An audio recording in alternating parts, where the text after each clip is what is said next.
नमस्कार दोस्तों, एक बार फिर आप लोग सभी का ज्ञान बाग में स्वागत है। आज जो हम लोग टॉपिक स्टार्ट करेंगे वह होगा क्लास 10th का जीव विज्ञान का चैप्टर 2 श्वसन। अब श्वसन जो है हर जितने भी सजीव है, लिविंग थिंग्स हैं, उन सबके लिए ज़रूरी है। श्वसन के बिना कोई भी आदमी अपना जीवन यापन संपूर्ण ढंग से नहीं कर सकता है और श्वसन ही बहुत ही इम्पोर्टेंट चीज़ है। श्वसन जो है इसमें क्या क्या इम्पोर्टेंट चीज़ है वो मैं आप लोगों को पहले बताता हूँ। देखिए, श्वसन क्या है? बृहत रूप से श्वसन उन सभी प्रक्रियाओं का सम्मिलित रूप है जिसके द्वारा शरीर में ऊर्जा का उत्पादन होता है। श्वसन अगर हम लोग का बंद हो जाएगा तो हमारे शरीर में एनर्जी का उत्पादन प्रोड्यूस नहीं हो पाएगा। दूसरा पॉइंट हमने लिखा है, ऊर्जा के उत्पादन के लिए कोशिकाओं में ग्लूकोज का क्रमिक ऑक्सीकरण विखंडन किया जाता है जिससे उनके बंधन टूट जाते हैं और रासायनिक ऊर्जा मुक्त होती है तथा एटीपी जैसे यौगिक रासायनिक बंधन का निर्माण होता है। अब है एटीपी क्या है? एटीपी रासायनिक बंधन का निर्माण होता है। एटीपी का उत्पादन चूंकि जैव कोशिकाओं में होती है इसलिए इसे जैव ऊर्जा भी कहा जाता है। एटीपी को जैव ऊर्जा भी कहा जा सकता है। क्वेश्चन आप सब लोगों से ऑब्जेक्टिव पूछ सकता है कि जैव ऊर्जा किसे कहते हैं। अगर ऑप्शन में रहे एटीपी तो आप लोग एटीपी लगाइएगा। एटीपी समस्त जैव कोशिकाओं में रासायनिक ऊर्जा का सार्वजनिक वाहक है। वाहक में जो पूरे शरीर में बहता है उसका सभी ऊर्जाओं का वह वाहक होता है। एटीपी के उत्पादन के लिए कोशिकाएं मुख्यतः ग्लूकोज का उपयोग करती है। जब एटीपी का उत्पाद होता है हमारे शरीर में तो वहाँ पे क्या निकलता है? ग्लूकोज का उपयोग होता है। इसलिए ग्लूकोज को कोशिकीय ईंधन भी कहा जाता है। ग्लूकोज को क्या कहा जाता है? कोशिकीय ईंधन। कोशिकीय श्वसन में दो अवस्थाओं में बांटा गया है। पहला है अवायवीय और दूसरा है वायवीय विभाजन।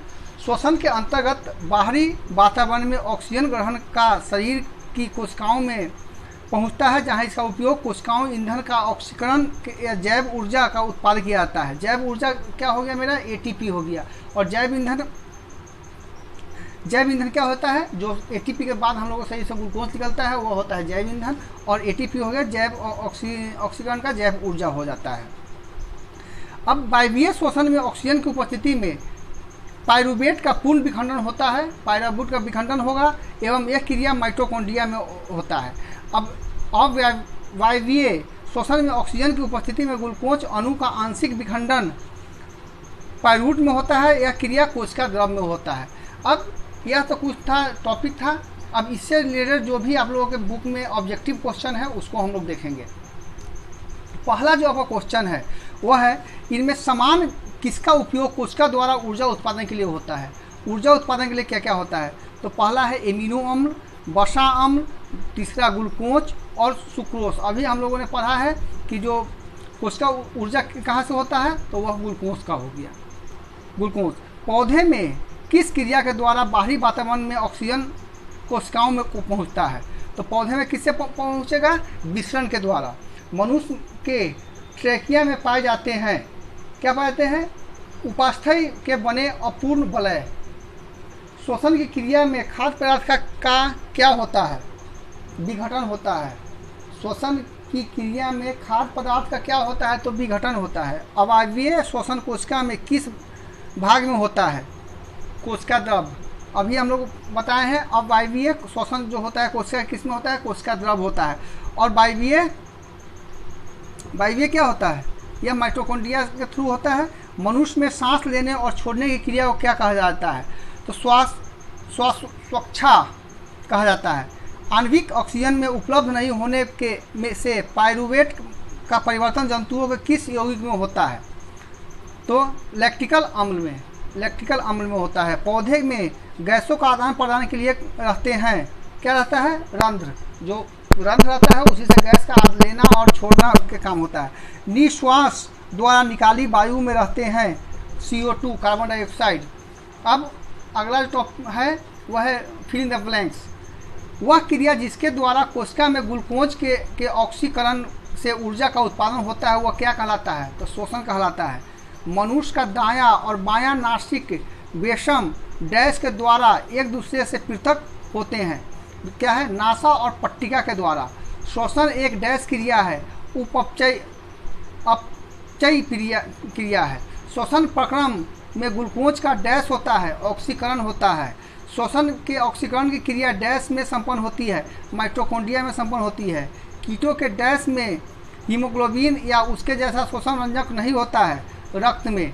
मछली में गिल्स एक चपटी थैली में होती है जिसे गिल कोष्ठ कहा जाता है।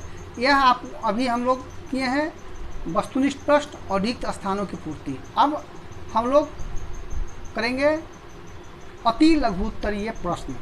अति लघुत्तरीय प्रश्न जो होता है बहुत छोटा है, इसका आंसर देना होता है। इसको देख लिया जाए। ऑक्सीजन की अनुपस्थिति में ग्लूकोज के ऑक्सीकरण को क्या कहते हैं? क्वेश्चन एक बार देखिए। ऑक्सीजन की अनुपस्थिति में ग्लूकोज के ऑक्सीकरण को क्या कहते हैं? ऑक्सीजन की अनुपस्थिति में ग्लूकोज के ऑक्सीकरण को अनऑक्सी श्वसन कहते हैं। ऑक्सीजन की उपस्थिति में ग्लूकोज के ऑक्सीकरण को क्या कहते हैं? ऑक्सीजन की उपस्थिति में ग्लूकोज के ऑक्सीकरण को ऑक्सी श्वसन कहते हैं। तीसरा, जैव कोशिकाओं में रासायनिक ऊर्जा का सार्वजनिक वाहक क्या होता है? तो सार्वजनिक वाहक क्या होगा? इसका एटीपी होगा। अब जैव कोशिकाओं में रासायनिक ऊर्जा का सार्वजनिक वाहक जो होता है वह एटीपी होता है। कोशिका ईंधन किसे कहते हैं?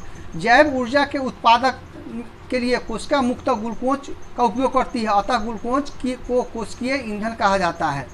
पाँचवा, संपूर्ण श्वसन क्रिया के दो प्रमुख चरणों के नाम बताइए। तो पहला है प्रश्वास और दूसरा है उच्छ्वास। क्वेश्चन नंबर 6, श्वसन जीवों के लिए क्यों आवश्यक है? ऊर्जा के उत्पादन हेतु जीवों के लिए श्वसन आवश्यक है। अगर ऊर्जा हमको चाहिए तो उसके लिए श्वास जरूरी है। 7वां क्वेश्चन, श्वसन की प्रक्रिया में उत्पादक के रूप में क्या मुक्त होता है? श्वसन की प्रक्रिया में उपोत्पादक के रूप में कार्बन डाइऑक्साइड होता है। हम लोग ऑक्सीजन लेते हैं और CO2 छोड़ते हैं। श्वसन को दो चरणों में किस आधार पर बांटा गया है? श्वसन को निम्नलिखित दो चरणों में बांटा गया है, अवायवीय और वायवीय। दो चरणों में बांटा गया है। श्वसन को दो भागों में वायवीय और अवायवीय बांटा गया है। अवायवीय श्वसन किसे कहते हैं? यह श्वसन प्रक्रिया ऑक्सीजन की अनुपस्थिति में होती है। किसके ऑप्शंस में होगा? ऑक्सीजन के ऑप्शंस में होगा। जीवाणु और एस्ट इस क्रिया में शोषण करते हैं। इस प्रक्रिया में इथाइल अल्कोहल CO2 और ऊर्जा उत्पन्न होता है। इसमें क्या क्या होता है? इथाइल अल्कोहल कार्बन डाइऑक्साइड जो होता है वो उत्पन्न होता है। वायवीय श्वसन की क्रिया किस स्थिति में आरंभ होती है? वायवीय श्वसन में ऑक्सीजन की उपस्थिति में पायरूट के पूर्व विखंडन होता है। यह क्रिया माइटोकॉन्ड्रिया में होती है। वायवीय जो क्रिया अपना जो काम करेगा वह कहाँ करेगा? माइटोकॉन्ड्रिया में करेगा। पायरूवेट का पूर्ण ऑक्सीकरण किस चरण में होता है? पायरूवेट का पूर्ण ऑक्सीकरण वायवीय श्वसन में होता है। पायरूवेट का पूर्ण ऑक्सीकरण किस में होता है? वायवीय में होगा। अब पौधे में श्वसन गैसों का आदान प्रदान किन अंगों से होता है? पौधे में श्वसन अंगों का आदान प्रदान शरीर की सतह द्वारा विषण की क्रिया से होता है।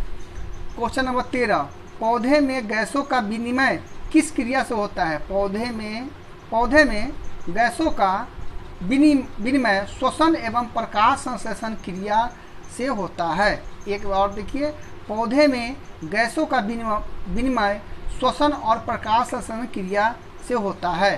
क्वेश्चन नंबर 14, अमीबा पैरामीशियम में श्वसन शरीर की कौन सी संरचना के माध्यम से होता है? अमीबा तथा पैरामीशियम में श्वसन शरीर की कोशिका झिल्ली संरचना के माध्यम से होता है। अमीबा में कोशिका झिल्ली के माध्यम से होता है। मछली में श्वसन अंग का नाम बताइए। मछली के श्वसन अंग का नाम है गल्फरा। स्थलीय कीट तथा मनुष्य में श्वसन नागों के नाम लिख लीजिए। स्थलीय कीट के श्वसन अंग श्वास नली तथा मनुष्य के श्वसन अंग नासिक छिद्र, श्वास नली तथा फेफड़ा है। क्वेश्चन नंबर 17, स्थलीय कीटों में पाए जाने वाले श्वसन का प्रकार क्या होता है? स्थलीय कीटों में पाए जाने वाले श्वसन का प्रकार श्वास नली या ट्रैकिया कहलाता है। क्वेश्चन नंबर 18, वर्टिक्रेटर के दो ऐसे वर्गों के नाम लिखिए जिनमें श्वसन केवल फेफड़ों से होता है। सिर्फ फेफड़ा से होगा, क्या होगा? रेप्टिलिया और मेमेलिया, ये दो जो है ऐसे है जिसका कि श्वसन केवल फेफड़ों से होता है। क्वेश्चन 19, मनुष्य में श्वसन क्रिया में प्रयुक्त संपूर्ण अंगों के नाम बताइए। तो क्या क्या अंग हम लोगों के साथ काम करता है? नासिक छिद्र, लैरिकस, ट्रैकिया तथा फेफड़ा मिलकर श्वसन अंग कहलाता है। क्या क्या है? मनुष्य का नासिक छिद्र, लैरिकस और ट्रैकिया तथा फेफड़ा मिलकर के श्वसन अंग कहलाता है। फेफड़ों द्वारा श्वसन किन दो क्रियाओं में होता है? फेफड़ों द्वारा श्वसन प्रश्वास तथा उच्छ्वास क्रियाओं द्वारा होता है। पचे हुए भोज्य पदार्थ से ऊर्जा का उत्पादन किन क्रिया द्वारा होता है? तो पचे हुए भोजन का किससे होगा? ऑक्सीकरण के द्वारा होता है। ईस्ट में, क्वेश्चन नंबर 22 है, ईस्ट में पायरुवेट से इथेनॉल किस क्रिया द्वारा निकलता है? तो किण्वन द्वारा निकलता है। ज़्यादा चलने के बाद हमारी मांसपेशियाँ क्रैम्प किस यौगिक का निर्माण करती है? ऑक्सी हीमोग्लोबिन के निर्माण करता है। श्वसन के प्रथम चरण में बने पायरुवेट का पूर्ण ऑक्सीकरण कहाँ होता है? माइटोकॉन्ड्रिया में होता है। ग्रष्टि कंठ द्वार के नीचे कहाँ खुलती है? स्वर यंत्र या लैरिकस में खुलती है। स्वर यंत्र या लैरिकस में खुलती है। प्रत्येक श्वसनी फेफड़ों में प्रवेश कर विभाजित होने के बाद क्या बनती है? वायुकोष्ठीय वाहिनियाँ बनती हैं। वायुकोष्ठीय वाहिनियाँ बनती है। मनुष्य के शरीर में फेफड़ा कहाँ अवस्थित है? वक्ष गुहा में। मनुष्य शरीर में फेफड़ा कहाँ है? वक्ष गुहा में स्थित है। वक्ष गुहा के पश्च भाग में अवस्थित एक गुंबद के आकार की संरचना को क्या कहते हैं? डायाफ्राम कहते हैं। हीमोग्लोबिन कहाँ अवस्थित होता है? तो रुधिर में होता है। रक्त से फेफड़े में आया कार्बन डाइऑक्साइड का बची हवा के साथ निकलने की क्रिया को क्या कहते हैं? उच्छ्वास कहते हैं। जो CO2 हमारा जो निकलता है हवा के रूप में, उसको उच्छ्वास कहते हैं। अब क्वेश्चन नंबर 31, श्वासोच्छ्वास का नियंत्रण कहाँ से होता है? फेफड़े से होता है। श्वसन केंद्र मस्तिष्क के किस भाग में अवस्थित रहता है? नासिक छिद्र में अवस्थित रहता है। श्वसन केंद्र मस्तिष्क के किस भाग में अवस्थित रहता है? तो नासिक छिद्र में अवस्थित रहता है। इस तरह से आज अभी हम लोगों ने श्वसन पाठ का वस्तुनिष्ठ प्रश्न, रिक्त स्थानों की पूर्ति और अति लघुत्तरीय प्रश्न हम लोगों ने आज किया है। अगले वीडियो में हम लोग लघुत्तरीय प्रश्न को देखेंगे और दीर्घोत्तरीय प्रश्न को देखेंगे। इसी के साथ आज का श्वसन चैप्टर का यह 2-3 क्वेश्चन से ख़त्म हुआ और आप लोगों से अनुरोध है कि इस वीडियो को आगे अपने दोस्तों तक ज़्यादा से ज़्यादा शेयर करें और इसका लाभ लें। जय हिंद, जय